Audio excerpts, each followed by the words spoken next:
皇上，眼下形势万分紧急，京城市绝对不能回去。皇上也不宜在行宫滞留过久，应该立刻掉头返回盛京，在盛京发诏讨伐乱匪。对，皇上，盛京是大清的发祥地，又是大清的福地。若是皇上到了那里，自有列祖列宗在天之灵的佑护，一定会逢凶化吉呀！不可，万万不可！皇上千万不能去盛京，皇上应带领八旗子弟打回京城，平息乱匪呀！京城有逆贼作乱，此时让皇上回去，岂不是陷皇上于险境？皇上千万不能回去，京城太危险了。皇上若不返回京城，京城人心必然散乱，乱匪就会更加嚣张，京城就会落入乱匪之手啊！那也无关紧要，这眼下最重要的是皇上的安危。哼，皇上到了哪里，哪里就是京城。臣恳请皇上回京，京城万万不能落于乱匪之手啊！戴中堂说的有理，朕必须回京。臣恳请皇上去盛京避乱。皇上千万不能回京啊！你们这是干什么呀？想拉人不让朕回京吗？皇上，如若皇上坚持回京，臣等又一直跪在这里不起来。你们还有理了？好，那你们就在这儿跪着吧。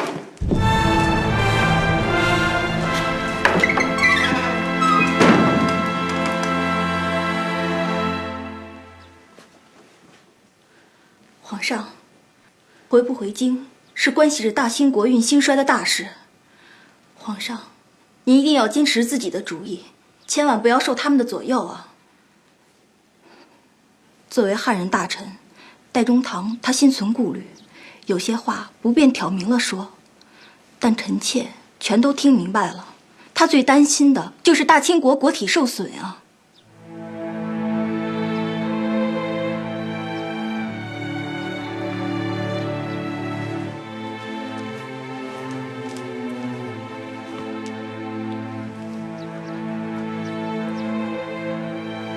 皇上，您试想一下，若是那些乱匪闯入了大清的京城，天下必将大乱，近乎亡国呀！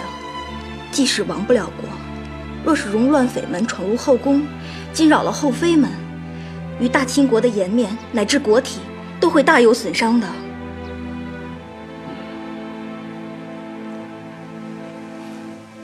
你说的对，朕不能再任其争辩，必须尽快决断了。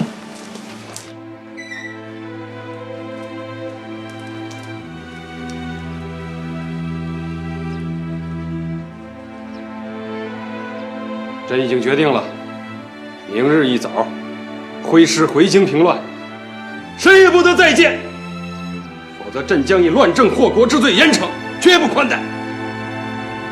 分头去调集兵力，火速集结。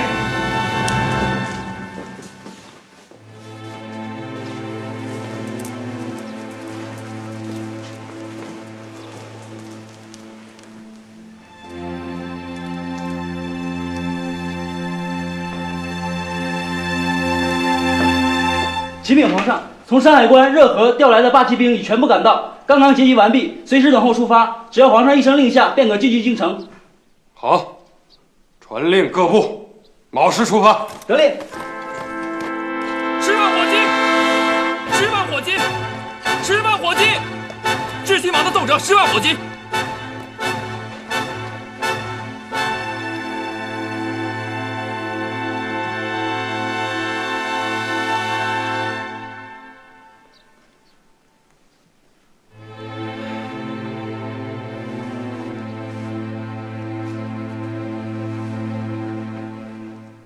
乱匪已被逐出京城，事态已经基本平息了。皇上洪福齐天，逢凶化吉，真是可喜可贺，真是万幸万幸啊！真是万幸万幸啊！皇上，传朕的旨意，山海关5000正黄旗守军随朕回京，其余各部立刻返回各自防区驻防。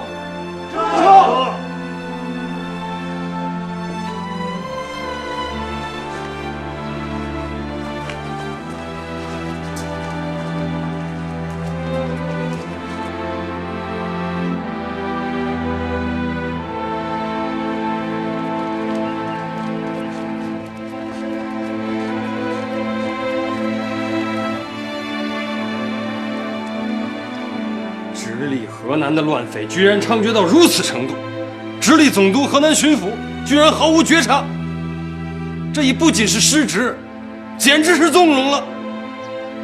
即日起隔日查办，追究罪责。若陕甘总督纳言成为钦差大臣，节制直隶、河南两省兵力，肃清全部乱匪。尽快拟旨，今天就发出去。乱匪攻入皇宫以后，成亲王、怡亲王、庆郡王同仇敌忾，身先士卒，为平息乱匪立下汗马功劳，应给予嘉奖。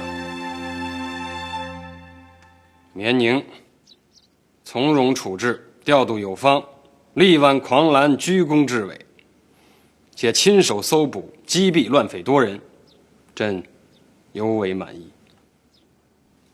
谢父皇夸奖。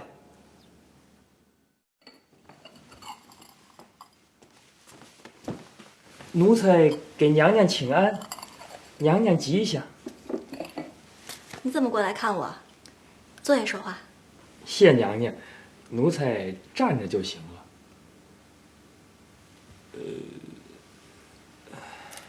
小兰子，你先下去吧。是。德莲，什么事儿啊？这么神秘？娘娘，有个人儿托奴才给您捎个话儿，他说他想见你。谁呀？是纳兰。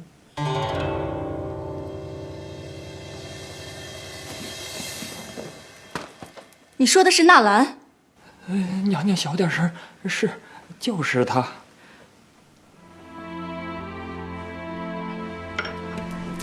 我不见。让奴才猜着了不是？那奴才这就给娘娘回了。奴才告辞。德林，带我去见他。哎呦，娘娘您怎么又变卦了？奴才这回又得冒一回险。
纳兰，给娘娘请安。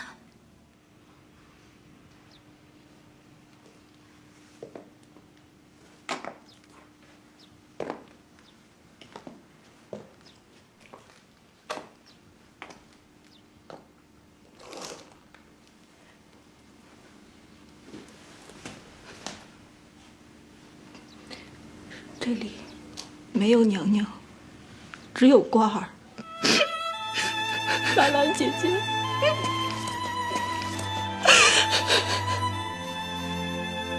瓜儿。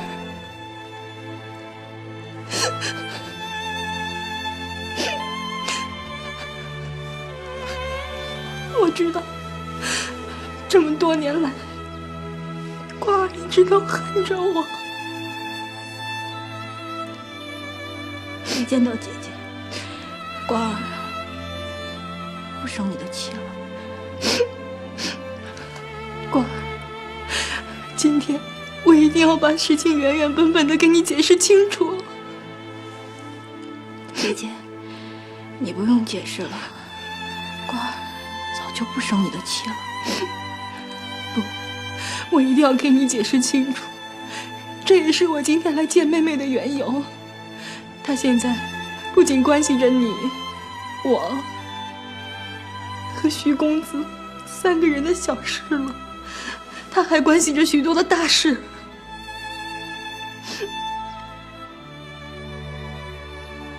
妹妹想起这些，妹妹心里都会很痛。既然姐姐现在说这是很重要的事，让瓜儿听。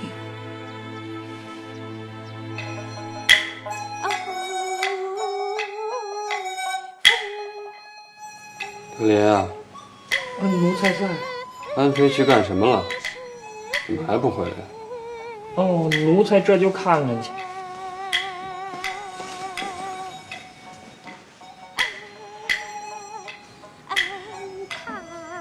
皇上，先看戏吧。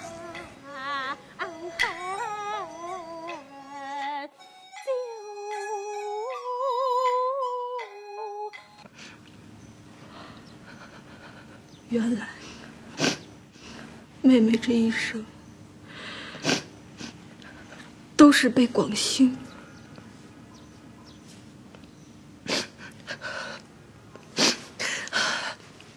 妹妹别再哭了，别再哭坏了身子。其实，广兴毁掉的不仅仅是我们几个人的幸福，多年来，他贪赃枉法、专权独断，对大清国的损害也是无可估量啊！他不知祸害了多少天下无辜的百姓。今日戴大人安排我们见面，就是为了让妹妹看清楚广兴的危害，助他一臂之力，早日除掉天下的这个祸害。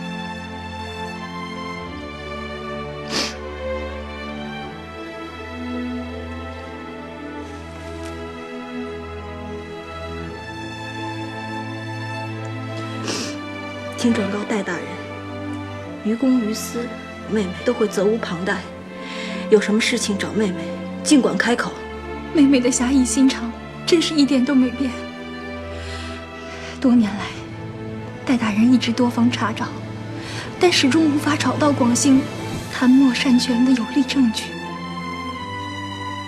我想，如果能从广府的内部找到证据的话，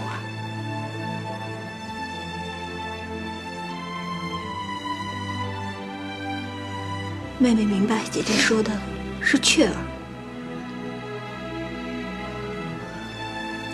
我也知道雀儿和广兴近年来一直不和，她也经常进宫来唱曲儿，与妹妹的私交也不错。姐姐，请你转告戴大人，妹妹会尽快安排她和雀儿见面的，请你们等我的消息。正是此意。娘娘，快回去吧，皇上找你呢，再不回去就该露馅儿了。妹妹，快回去吧。纳兰，妹妹能有你这样的好姐姐，是我今生最大的福分。快点吧，娘娘。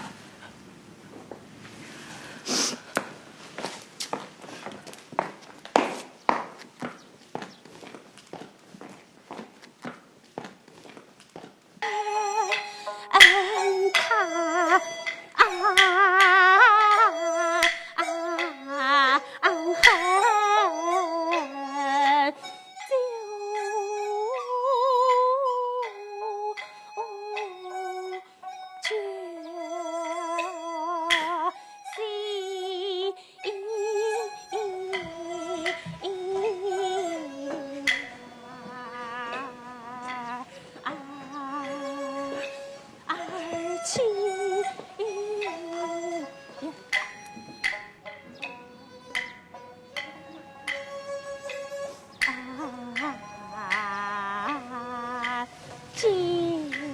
怎么哭了呢？出什么事了？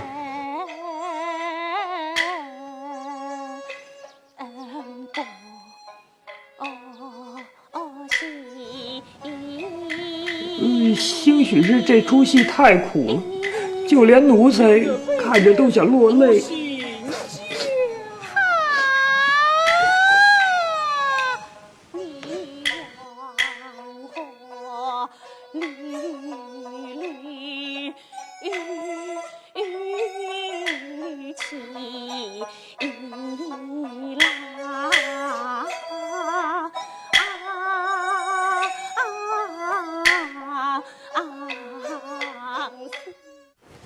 奴婢真的不敢。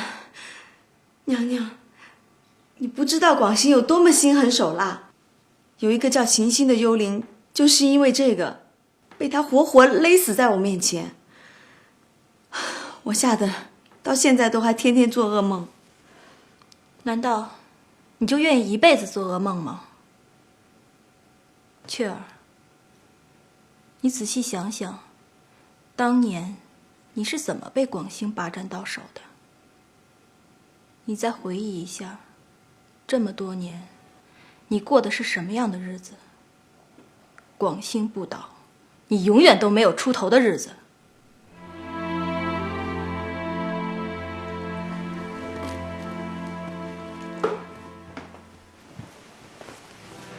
人活在世上，不是来受罪的。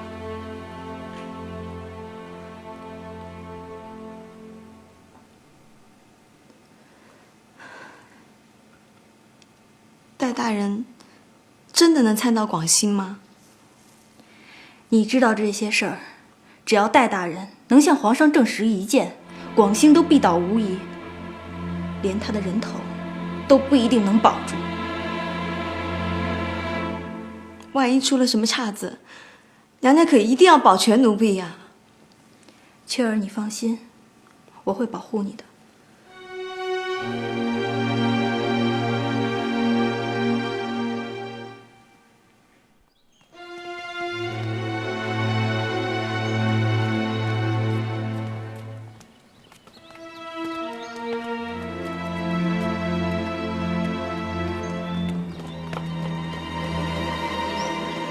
老爷，这是今天刚收到的20万两的银票，已经入账了，请老爷收好。把雀儿传来，给我唱2段。老爷，姨太太去宫里，可还没回来呢。又是安飞传呢？是。他最近跟安飞似乎过从甚密，这个女人跟我一直不一系。你给我多留神她，万一有什么异常情况，及时向我禀报。是。老爷，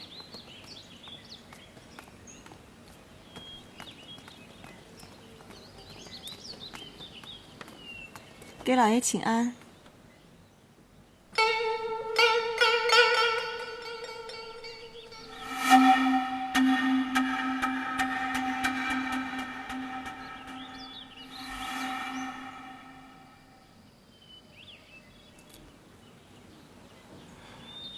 安飞传你进宫，有什么事儿吗？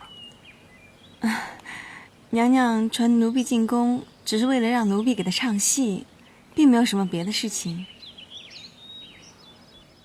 那就好，千万别有什么事儿，否则我饶不了你。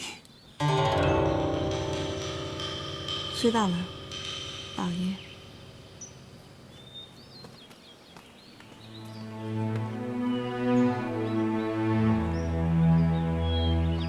您看，这是洋人的商船从波斯带回来的，整个大清独此一份，除了皇后娘娘，谁也不配销售，所以只能请皇后娘娘笑纳了。广大人还真会说话，不过我看这些首饰还真不错，那我就收下了。请皇后娘娘赏脸。广大人，您送我这些首饰，不单单是为了面子吧？说吧，什么事儿？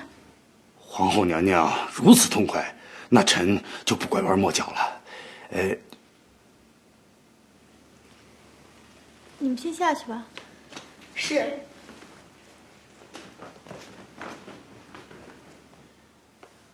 近来安妃屡次传雀儿进宫唱戏，奴才看她似乎没安什么好心呐。他能安什么好心？准没好事儿。对，不过他们究竟在宫里干什么？臣没法盯着呀，心里忐忑的很，所以想请娘娘。这好办，宫里我派人替你盯着。要是安妃真在宫里干什么见不得人的事儿，看皇上怎么护着她。那就拜托皇后娘娘了。你放心吧。谢娘娘。那臣就告退了。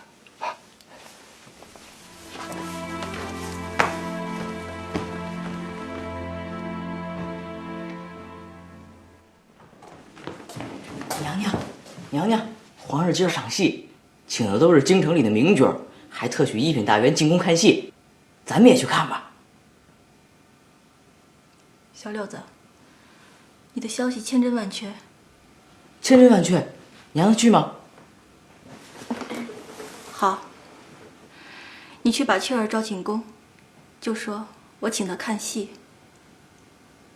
再一个，帮我给纳兰捎一封信。小兰子，去拿纸笔来。是。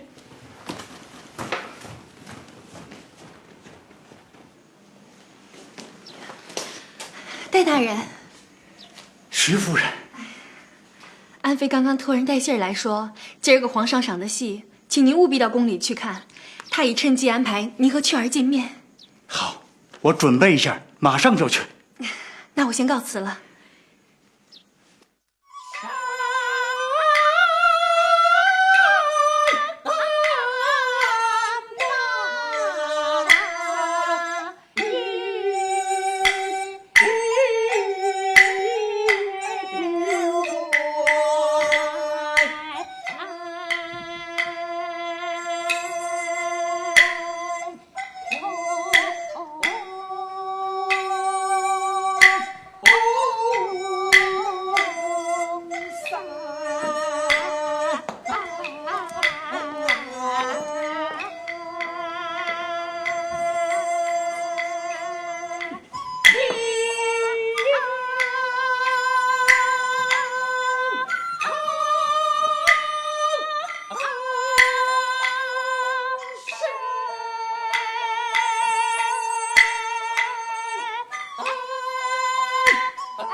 给娘娘请安。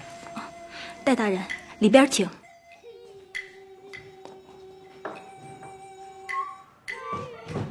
德林，你千万要寸步不离的守在这儿，听见了吗？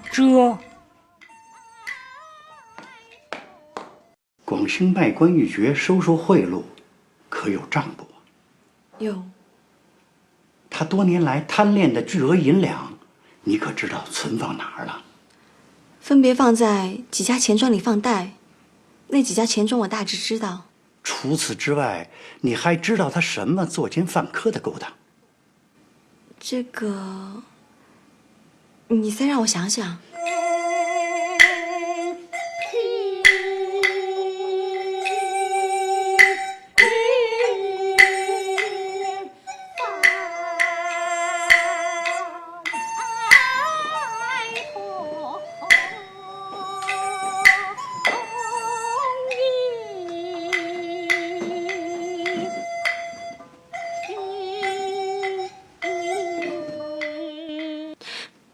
我突然想起一件事。想起什么了？快说。鸦片。鸦片，是杨道贿赂他的鸦片？对。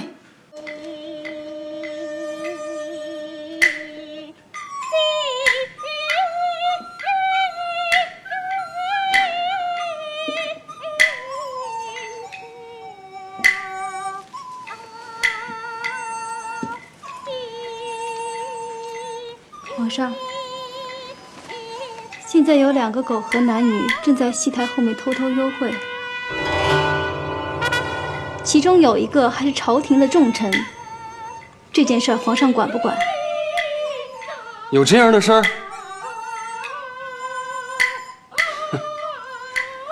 这怎么可能呢？皇上若是不信，现在就可以跟臣妾去捉奸。大庭广众之下，你怎么能说出如此罔顾廉耻的话？皇上，臣妾所言绝无半点虚词。皇上若是不管这事儿，就是纵容罔顾廉耻伦常的事在宫中发生。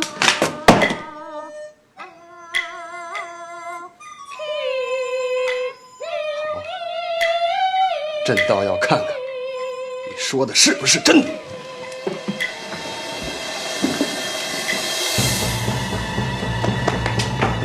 皇上来了！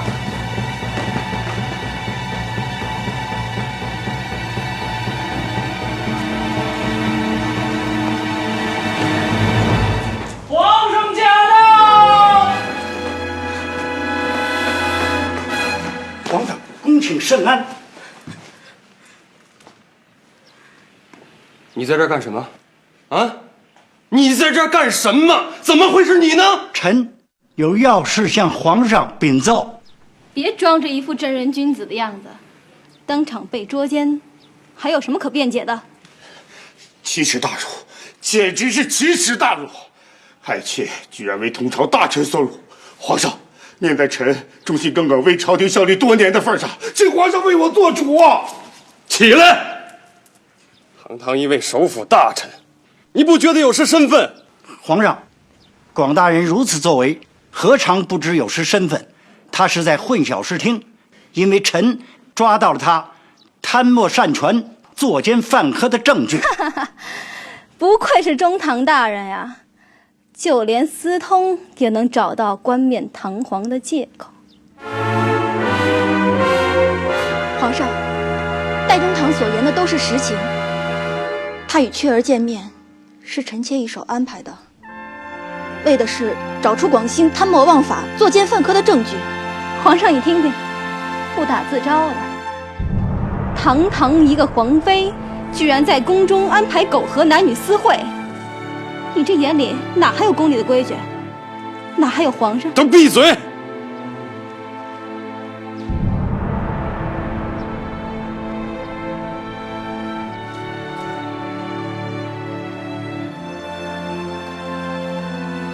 雀儿交由广兴家人带回，广兴带军员跟朕回去问话。安妃无视宫中规矩，交由皇后管教。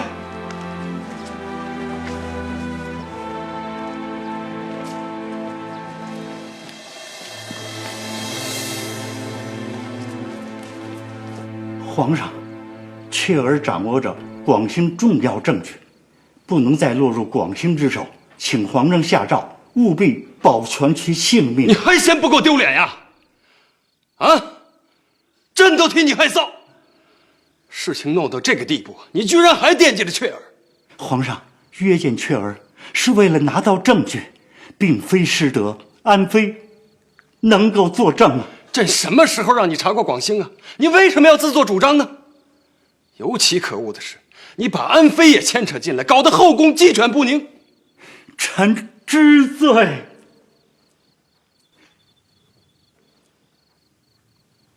你归安吧，明天就不用上朝了，在家里听候发落。谢皇上。我虽说没有你狐媚皇上那条本事，可是你终究还是落在我手里了。如果你肯向我求饶的话，我可以重新发落你。哼，你还敢这样看着我？看来你是不思悔改啊。好，那就不能怪我了。小严子，奴才在。上回怎么教训他的，你还记得吗？当然记得。那就给他照方抓药，再来一记。安主子得罪了。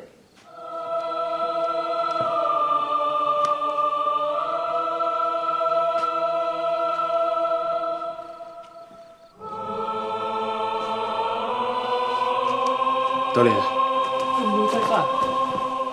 立刻去广兴府传朕的口谕，不得为难雀儿。若雀儿有个3长2短，为广兴试问。皇上，那安妃那里……多什么嘴啊？还不快去！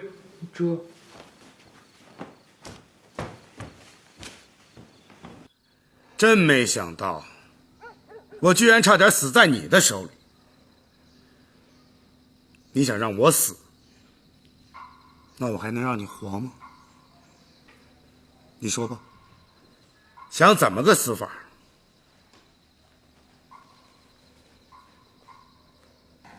我说了又有何用？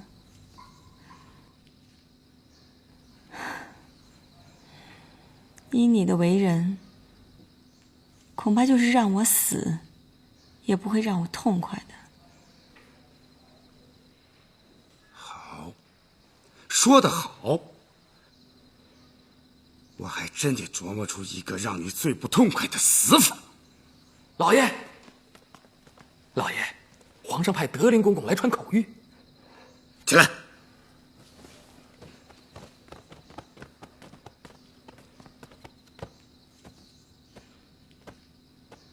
皇上口谕，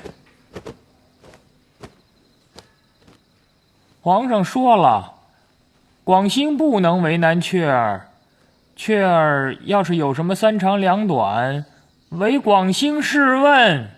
广大人，就这2句，您可要记住喽。请禀报皇上，奴才记住了。记住了就好。那没什么事儿，奴才就回宫复命了。广大人，您自重。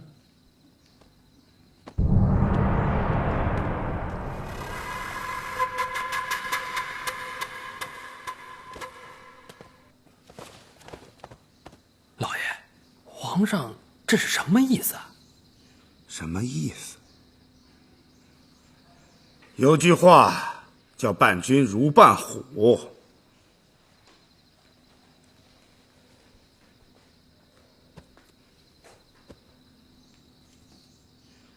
你这条小命先欠着。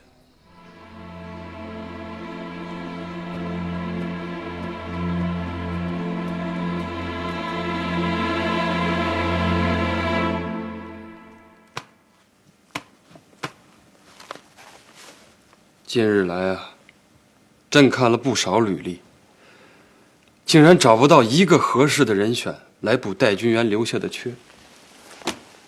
一个泱泱大国，居然无人可用啊！这究竟是怎么了？皇上，您看，两广总督勒宝是否能够胜任呢？勒宝这个人呢，朕早已经看透了，他是有心做官，无心做事儿。朕不是没想到过他。真是迟迟下不了决心呢。罢了，既然没有更合适的人选，他还算是差强人意吧。你下去拟旨吧。这。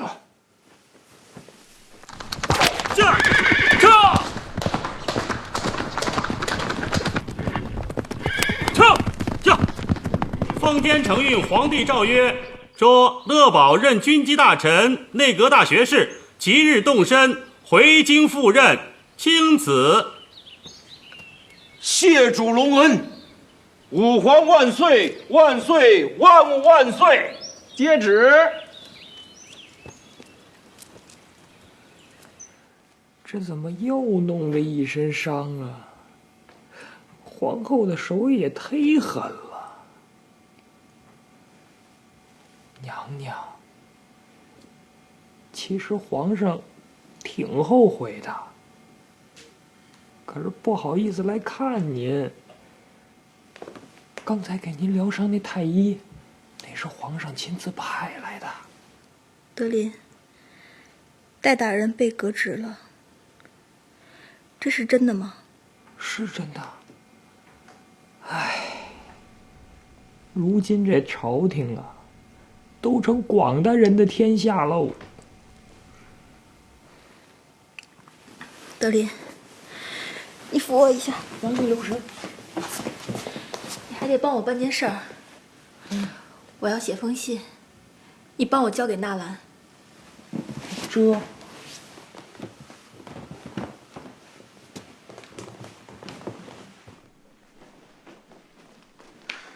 戴大人，安妃在信中说，戴大人临终前所说的2句话“周全人间事，广积天下财”，一定与广兴有关。他让我们务必想办法解开这个谜。当年皇上曾亲自问我这2句话的意思，看来他对这句话还真是极为的重视。从这儿找突破口，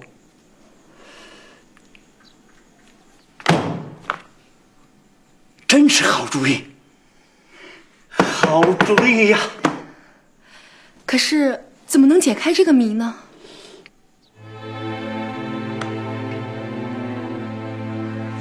这么说，这2句话已经传到京城了。洪大人，您既然知道它来历，那您一定知道它的含义了。大人，请赐教。德林，快扶我去养心殿，我要面见皇上。哎，娘娘，皇上万一要是生起气来，奴才可就……这可是要紧的事儿，刻不容缓。这洪亮吉，他解得开这2句话？正是。德林，奴才在。快传洪亮吉进宫。这。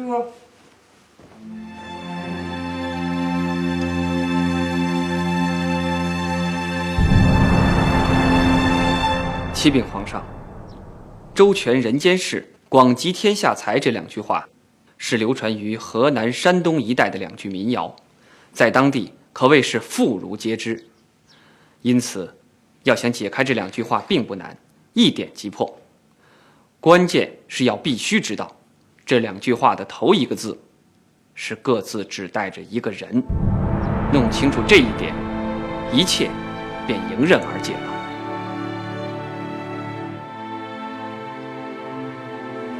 那这2个字儿，分别指的是谁呀？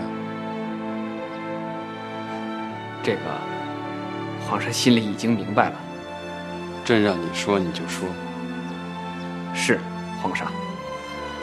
这个周，指的是周廷栋；广，指的则是广兴。如此一来，这2句话的意思就很明了了。它表达的是百姓对这2人专权贪墨的不满。洪亮吉，这个解释是不是你自己杜撰的？皇上，臣这辈子吃亏就吃亏在这张嘴上了，而且吃的都是说实话的亏。皇上若是不信，可去河南和山东随便询问一个3岁的孩子，若洪亮吉言所有误，任凭皇上惩处。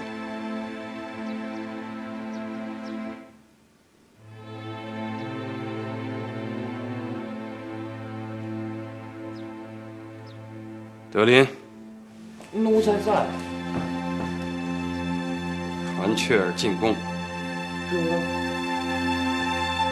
慢着，朕还要再想想。你们归安吧。谢皇上。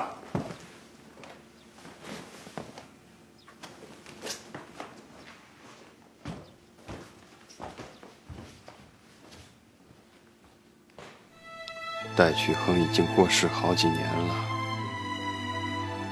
朕现在才明白，他临终前留给朕的2句话，竟然是弹劾广兴和周廷栋。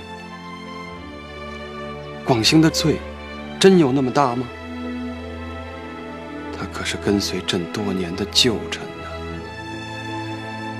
眼下，朕就这么一个信得过的人。朕怎么能对他下手？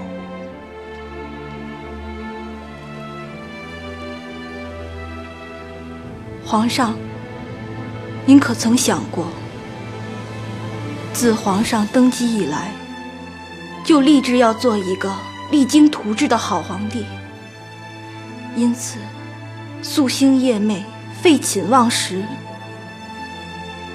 可20年过去了，何以大清不见强盛，反而吏治日渐弊坏，水灾战乱频频？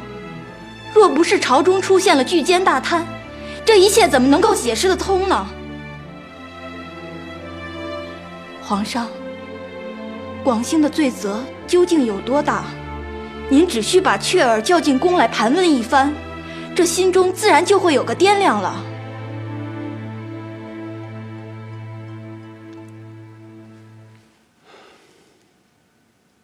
德林，奴才在。即刻去广兴府，传雀儿进宫。这